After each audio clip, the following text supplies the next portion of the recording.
안녕하세요 압권 시청자 여러분, 류빌리티의 류종훈 기자입니다.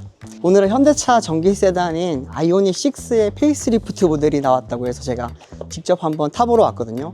어떤 기술이 바뀌었는지, 어떤 새로운 기술이 적용됐는지, 또 보시는 것처럼 얼굴이 어떻게 바뀌었는지 여기에 숨어있는 이야기들을 하나하나 살펴보면서 샅샅이 제가 한번 따져보도록 해보겠습니다.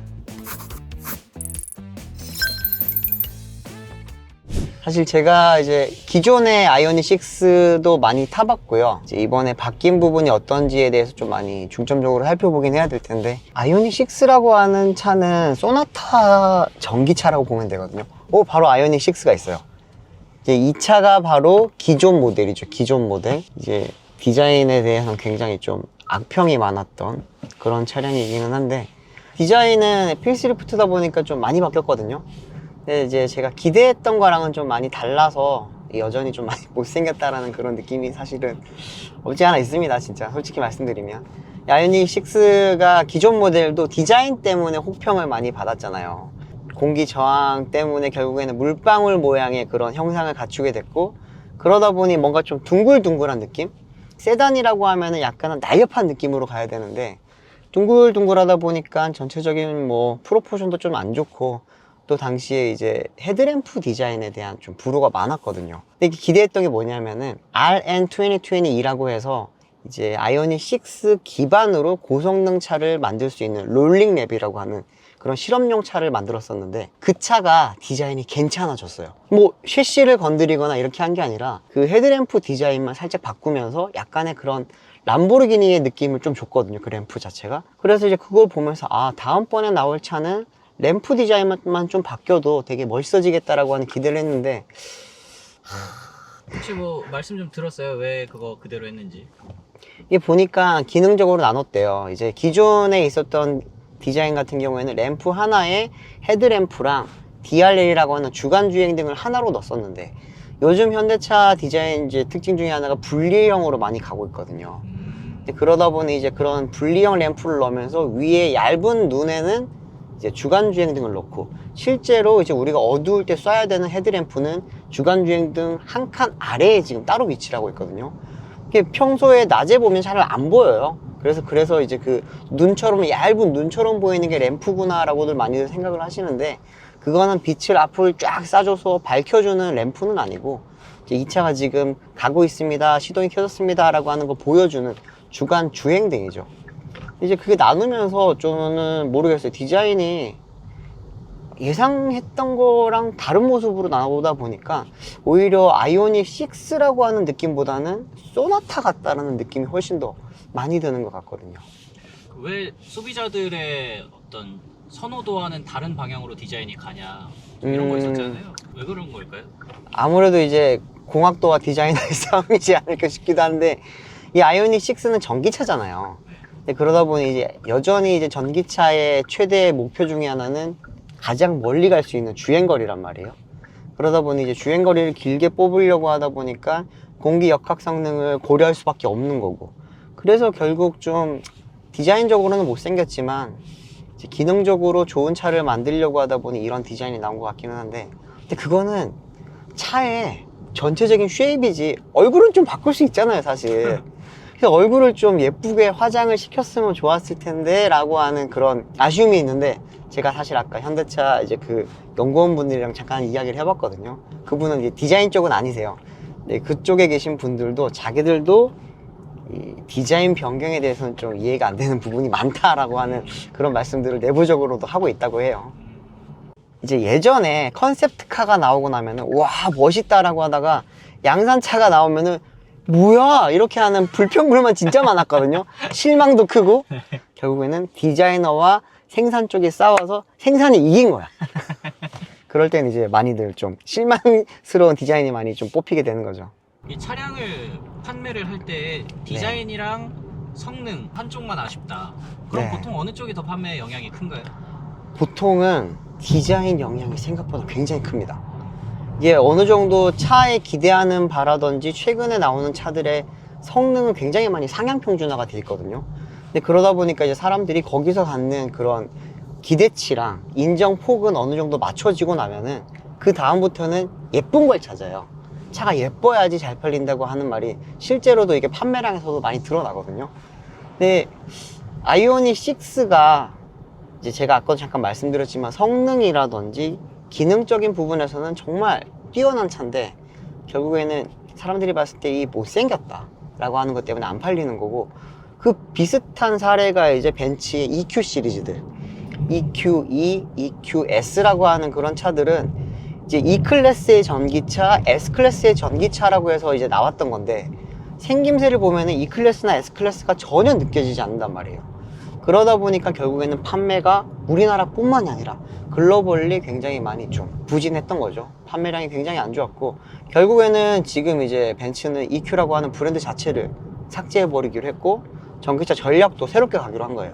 근데 지금 현대 같은 경우에는 지금 전기차 전략은 그대로 가져가기는 한데, 아이오닉 6라고 하는 차량에 대한 좀 전략은 좀 새롭게 재구성을 해야 되지 않겠나, 그런 이야기들이 많기는 합니다. 이 차는 연비는 어떤가요? 이 차 연비 진짜 높아요.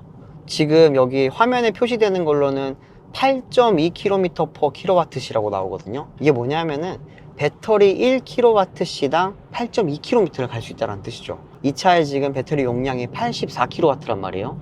그러면은 약 한 600 중후반 이상 갈 수 있다는 말이거든요. 근데 이 차의 실제로 지금 정부로부터 공인받은 주행거리는 560km대란 말이죠. 그러니까 실제 주행거리는 이제 정부에서 인정한 공인주행거리보다도 지금 100km 이상 갈 수 있는 그런 수준이라고 볼 수 있는 거고, 이 아이오닉 6가 되게 잘하는 것 중에 하나는 못생겼지만 우리가 공기 저항 계수가 굉장히 낮습니다. 공기 역학 성능이 높습니다 라고 하는 이야기예요.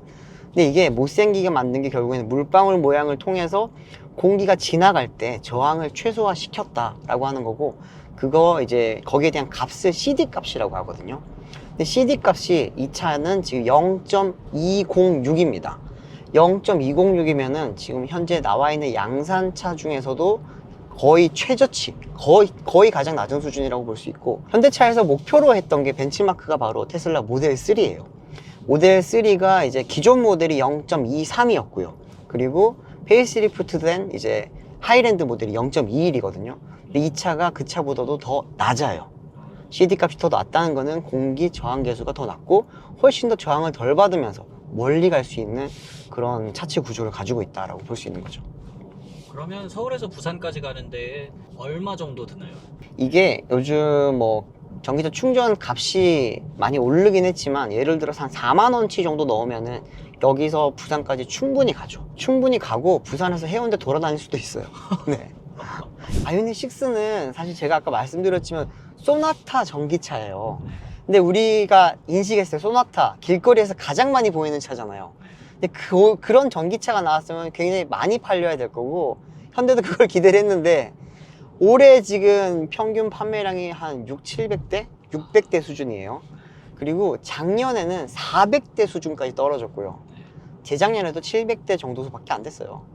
그러니까 이제 월 평균 판매량이 수백 대다라고 하는 거는 사실상 판매적인 측면에서는 실패한 모델이라고 봐야 되는 거죠. 그랜저나 한창 때 월 평균 10,000대 팔렸습니다. 이게 거의 뭐 20배 이상 차이가 나는 판매량을 보이기 때문에 현대 입장에서도 굉장히 고민이 많은 모델이죠, 사실. 이거 뭐 어떻게 해야 될까요? 현대에서는. 그 판매가 안 좋았던 주요 원인이 사실 디자인이에요. 네. 이게 차가 제가 괜찮다고 말씀드리잖아요. 괜찮아요, 진짜. 괜찮은데 못생겼어. 못생겼다 보니까 사람들이 이거를 선택을 안 하는 거예요. 야, 좋긴 한데 너무 못생겼다. 야, 저거 어떻게 타고 다니냐? 이런 말이 나올 정도다 보니까. 가격은 좀 어떤가요? 아이오닉 6 페이스리프트 모델의 가장 큰 강점 중에 하나는 저는 가격이라고 보거든요, 사실. 근데 원래 좀 비쌌어요. 이 차도 많이 비쌌는데 이제 확실히 경쟁 모델이 많아지면 가격을 낮출 수밖에 없잖아요. 지금 이 차 같은 경우에는 스탠다드 모델이 가격이 4,860만 원대부터 시작을 하고, 이제 롱레인지 모델, 저희가 타고 있는 롱레인지 모델은 5천만 원대부터 시작합니다. 5천 초반. 경쟁 모델이라고 할 수 있는 게 보면은 이제 테슬라 모델 3. 모델 3 같은 경우는 롱레인지랑 비교를 한다면은 그 차는 5,199만 원. 가격이 조금 더 비싸죠. 그리고 이제 스탠다드 모델이랑 비교를 한다면은 이제 BYD의 실은 4,695만 원에 판매를 합니다. 근데 판매 가격만 봤을 때는 실이 이 차보다 싸요. 이제 아까 말씀드렸듯이 스탠다드가 4,860대, 이제 실은 4,695. 그러면은 한 200만 원 가까이 차이가 나잖아요. 근데 전기차는 보조금이 있단 말이에요. 보조금에서 오는 차이는 또 무시를 못하는 게, BYD 실 같은 경우에는 중국산 LFP 배터리를 달고 있고 뭐 여러 가지 인센티브를 못 받다 보니까 보조금을 170만 원대밖에 못 받아요. 근데 이 차량 같은 경우에는 지금 웬만한 보조금을 최대치로 다 받을 수가 있거든요. 그러면은 600만 원 이상의 보조금을 받게 되면은 훨씬 더 저렴하게 4천만 원 초반에 구매를 할 수 있게 되는 거죠. 그러다 보니 이제 많은 사람들이 전기차는 단순히 이제 소비자 가격만 보는 게 아니라 최종적으로 내가 세제 혜택 그리고 이제 보조금까지 받고 난 뒤에 가격으로 비교를 많이 하는데, 그렇게 봤을 때 아이오닉 6는 경쟁 모델들보다도 월등하게 저렴하다고 볼 수 있는 거죠. 그래도 안 팔려요. 어떡할 겁니까? 엔솔 배터리 들어간 차들이 최근에 좀 많이 나왔어요. 현대가 기존에는 SK 온 배터리를 많이 썼는데, 최근에 나왔던 EV3, EV4, 그리고 이제 아이오닉 6까지 다 엔솔 배터리를 쓰고 있습니다. 좀 있으면 나오는 EV5는 CATL. 이 아이오닉 6 같은 경우는 해외 판매 계획이라든지 좀 있나요? 네, 이 차량은 일단 국내 먼저 판매를 하고, 네. 그리고 이제 북미를 그 다음에 들어가고요. 그 다음에 유럽과 뭐 중동, 아세안 이런 남미 여러 시장으로 퍼질 예정이기는 한데, 가장 중요한 시장은 결국에는 국내와 북미예요. 가장 이제 현대 기아를 많이 사주는 시장이기 때문에 그렇기는 한데, 아이오닉 6는 북미에서도 실적이 별로 좋진 않습니다. 그 나라는 테슬라가 있잖아요. 아, 그렇죠. 그러다 보니까 아이오닉 6를 살 사람들은 웬만하면 그냥 모델 3를 산다 라고 볼 수 있는 거고, 상반기 기준으로 봤을 때 네. 유럽 전기차 시장이 한 30% 가량 성장을 하면서 진짜 지금 가파르게 커지고 있거든요. 근데 그 안에서 중국 전기차 판매량이 전년 동기 대비 2배 늘었습니다. 현대기아 입장에서는 지금 미국도 관세 때문에 많이 힘들고, 국내 전기차 판매량이 늘어나고 있다고는 하지만 시장 사이즈가 작고, 그러면 우리는 유럽을 많이 공략을 해야 되는 상황인데, 중국의 그런 공세가 너무 무섭고, 근데 천만다행이라고 할 수 있는 거는 기아가 올 상반기 유럽 시장에서 60% 성장했어요. 현대도 30% 이상 성장을 했고요. 네. 그거는 유럽 시장이 커지는 거 이상의 시장의 평균 성장률보다도 우리가 더 많이 가지고 있다는 거는 잘하고 있다는 거고, 이 기아의 그렇게 높은 성장의 배경에는 EV3가 있습니다. EV3가 이제 올해 초부터 유럽 판매를 시작을 했는데 유럽에서 굉장히 큰 인기를 얻고 있고, 그러면 현대 입장에서도 EV3급의 차량을 빨리 유럽에 투입을 해야 되는 거죠.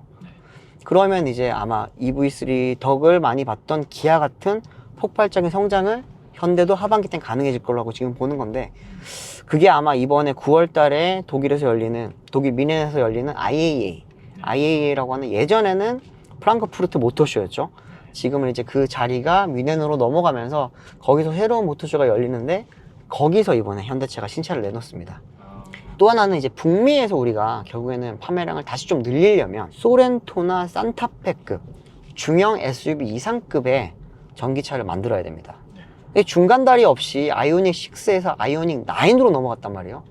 대형 SUV가 인기가 높으니까 그게 많이 팔릴 거야 라고 해서 아이오닉 9을 먼저 내놨는데 가격이 비싸잖아요.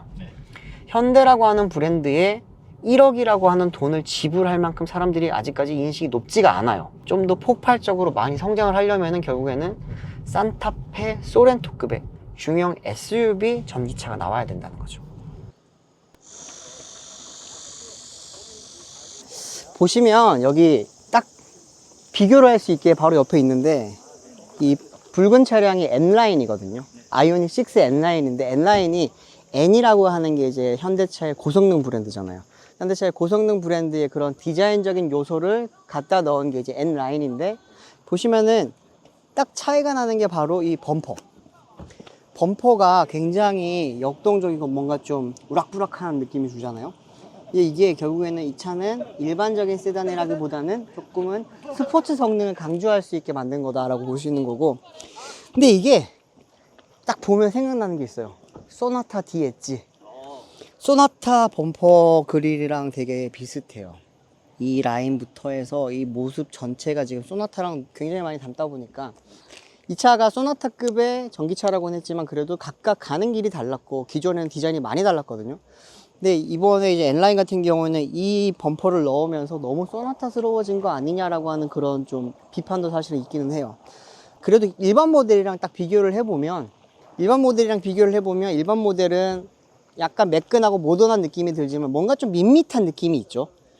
반면에 이제 N라인 같은 경우에는 좀 우락부락하면서 그래도 내가 N, P가 한 방울은 섞였다. 그러니까 이런 느낌을 주고는 있죠.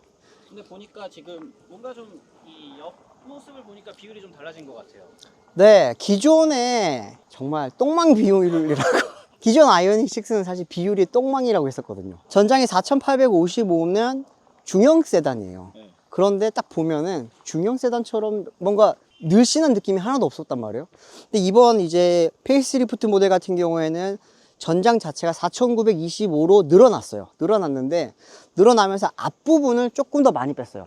앞부분은 55mm, 뒷부분을 15mm 빼면서 앞을 좀 더 길게 빼다 보니까 차량의 비율이 좀 좋아졌죠.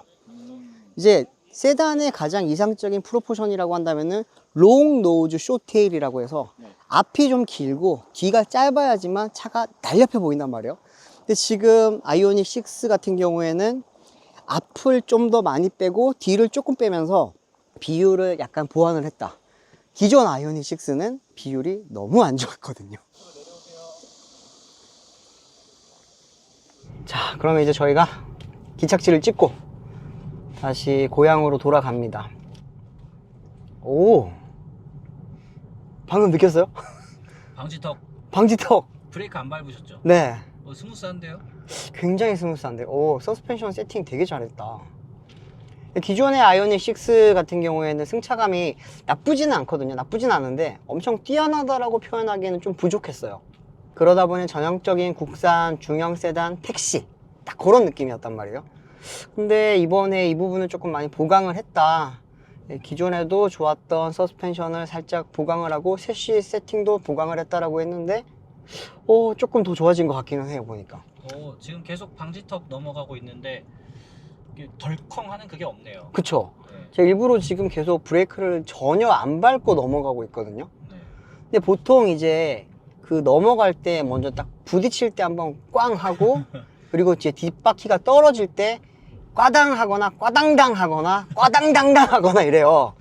근데 이제 거기서 얼만큼 이제 그 잘 잡아주느냐가 사실은 서스펜션 세팅의 거의 핵심이라고도 볼 수 있는 건데 지난번에 실이 그걸 잘했어요. 실이 중국차 치고 굉장히 잘해서 제가 좀 의외의 그런 느낌을 받았던 건데 아이오닉 6 지금 페이스리프트 모델은 그렇게 못지 않은데요, 솔직히. 더 좋을 수도 있을 것 같다는 생각도 들고 한번 계속 이 방지턱 넘어가면서 한번 느낌을 보도록 할게요. 지금도 브레이크 안 밟습니다. 오. 그러니까 이게 뭔가 그 꽈당 탕 이렇게 끊어지는 게 아니라 그냥 꽝 이렇게 넘어가는 거죠. 스무스하게 이렇게 네. 울렁? 약간 이런 맞아요. 느낌으로 물렁. 되게 좋아졌네요. 오. 이게 제가 아이오닉 6 기존 모델을 타보면서 좀 느꼈던 불편함 중에 하나가 시트 포지션이 많이 높아요. 전기차라서 하는 이유도 있지만 세단치고 굉장히 높은 시트 포지션 때문에 무게중심이 높잖아요. 그러면은 승차감을 좋게 느끼기가 사실 좀 어려워요. 근데 거기다가 서스펜션 세팅 자체도 그렇게 많이 뛰어나다라고 사실은 좀 평가를 해주기 어려웠거든요. 나쁘지 않다, 딱 요 정도였어요. 근데 이번 페이스리프트 모델 같은 경우에는 시트 포지션이 좀 낮아졌고 그리고 이 서스펜션 세팅 값을 좀 잘 잡은 것 같은 느낌? 뭔가 3년 동안의 이 차에 대한 그런 피드백들을 다 이제 모아서 이 개발 과정에서 이제 페이스리프트 모델 개발 과정에서 그걸 좀 하나하나 다 반영한 것 같은 그런 느낌이 좀 드네요. 네, 저희 이제 고속도로 들어왔는데 지금 풀 악셀 밟았거든요. 오, 가속력 되게 의외예요. 아이오닉 6 기존에도 가속력이 나쁘진 않았는데 그거보다도 좀 더 많이 개선된 것 같아요. 반응이 되게 빨라졌다. 지금 보세요. 이렇게 지금 제가 밟는 힘을 주는 그만큼 즉각적으로 속도가 올라가고 그 반응이 굉장히 빠른 게 중요한 게 전기차들은 높은 토크 때문에 사는 사람들도 많단 말이에요. 가속력이 좋아서. 근데 이제 그 부분에 대한 좀 실망감이 있으면 이 차의 그런 성능 자체도 많이 좀 평가절하가 되는데, 아이오닉 6 같은 경우에는 이게 고성능 모델이 아니거든요. 일반 모델이에요. 근데도 반응이 굉장히 빠르고 좋네요. 실이랑 비교를 하면은 반응성은 얘가 훨씬 높아요. 실은 뭐라 그럴까, 이제 속도가 이렇게 점진적으로 올라가는 느낌이었다면은 지금 이 차량은 전기차 특유의 처음부터 최고 토크를 찍고 딱 가주는 그런 느낌? 모터를 다루는 능력은 아직은 그래도 BYD보다는 현대차가 훨씬 좋지 않을까. 지금 저희가 타고 있는 아이오닉 6는 N도 아니고 일반 모델인데도 불구하고 보세요. 지금 이렇게 브레이크는 C보다 훨씬 나아요. 진짜 제가 C를 타면서 제일 실망스러웠던 부분이 브레이크거든요. 사실 자동차는 잘 달리는 것만큼 잘 서는 게 중요해요. 그런데 C 같은 경우에는 물론 점진적으로 올라가지만 나중에 되면 굉장히 빠르거든요. 근데 감속하고 정차를 할 때 되게 불안해요. 이게 브레이크 시스템과 회생제동에 뭔가 좀 매칭이 잘 안 맞는 느낌인데, 이 차 같은 경우에는 지금 브레이크를 밟으면 처음에 회생제동이 딱 개입을 하고, 그리고 나서 브레이크가, 물리적 브레이크가 꽉 잡아주는 느낌이 바로 들거든요. 되게 부드러우면서 꽉 잡아줘요. 그냥 꽉 잡기만 하면은 이렇게 울컥울컥 할 수 있거든요. 근데 그런 부분을 지금 굉장히 세팅을 잘해서 좀 기존 6보다 눈에 안 보이는 부분의 업그레이드가 되게 많이 된 것 같은 그런 느낌입니다. 디자인적인 부분은 안 되니만 못하다라고 이야기할 정도로 지금 뭐 여러 혹평들이 있기는 한데, 제가 봤을 때 눈에 보이지 않는 기본기적인 측면에서, 그리고 전기차적인 성능 측면에서는 많이 개선이 됐네요. 너무 좋아요. 역시 이래서 타봐야 돼요. 그냥 말만 듣고 뭐 유튜브 영상만 보고 이렇게 뭐 글로만 보고 할 게 아니라 진짜 직접 타봐야지 알 수 있는데, 제가 지금 타보니까 지금까지 제가 생각했던 생각이랑 좀 많이 달라져요. 4천만 원 있으면 사볼만도 하겠다라고 하는 생각이 갑자기 듭니다. 네. 근데 한국에는 남의 시선이 차 고르는 기준에 굉장히 많이 들어가는데, 그쵸. 결국에는 남들은 타보지 않잖아요, 제 차를. 태워요. 차를 사면 막 태우고 다녀요. 태워가지고 막 설득해야 돼. 이게 뭐 어떻고 저쩌고. 근데 솔직히 내가 좋아서 산 건데 왜 남들이 뭐라고 하는 거예요, 진짜. 나는 아이오닉 5가 좋고 6가 좋고 9이 좋아. 네. 그럼 사는 거지. 뭐, 야, 너는 전기차를 사면서 왜 테슬라도 안 사고? 그런 거를 신경을 쓰지 마시라니까요. 자기 취향대로. 이제는 웬만한 차들이 다 기술이 상향 평준화가 됐어요. 예전에 테슬라밖에 없었을 때 테슬라를 탔던 거고, 다른 모델이 왔을 때 테슬라가 더 좋았으니까 탔던 거고, 그런데 이제는 테슬라만 좋다? 저는 절대 아니라고 보거든요. 그렇다고 포르쉐가 다 좋다? 그것도 아니에요. 웬만큼 다 비슷비슷해졌다 보니까 내가 좋아하는 취향, 내가 좋아하는 디자인, 혹은 내가 좋아하는 브랜드를 따라서 사는 거지, 뭐 현대 샀다고 뭐라 하고 테슬라 샀다고 뭐라 하고 그럴 게 아니에요. 각자 알아서 삽시다. 우리 스무스 모드 한번 해볼까요? 네. 현대차에서 되게 강조했던 것 중에 하나가 전기차가 급 가속, 급 감속이 많다 보니까 울컥거림, 여기에 따른 이제 승차감이 안 좋다라는 평가가 많다 보니 스무스 모드라는 걸 새롭게 만들었거든요. 뭐냐면 이제 드라이브 모드에서 에코 모드, 컴포트 모드, 스포츠 모드 이런 게 있잖아요. 네. 거기에 따라서 이제 막 가속 성능이 달라지는 건데, 이번에는 스무스 모드라는 걸 넣어놨다고 합니다. 요거 한번 해볼게요. 여기 스티어링 휠에 보면은 드라이브 모드라고 하는 버튼이 있거든요. 이거를 이렇게 누르게 되면은 에코, 노말, 스포츠, 마이 드라이브, 스노우 이렇게 모드를 다 바꿀 수가 있는데, 마이 드라이브에 들어가게 되면은 화면에서 설정을 누르게 되면은 여기 이제 여러 가지 모드들이 나오죠. 그 중에서도 스무스라는 게 있어요. 스무스를 누르게 되면은 이제 급 가속, 급 감속을 할 때 그 울컥거림을 이제 잡아줄 수 있게 전기 모터의 세팅이 달라지게 되거든요.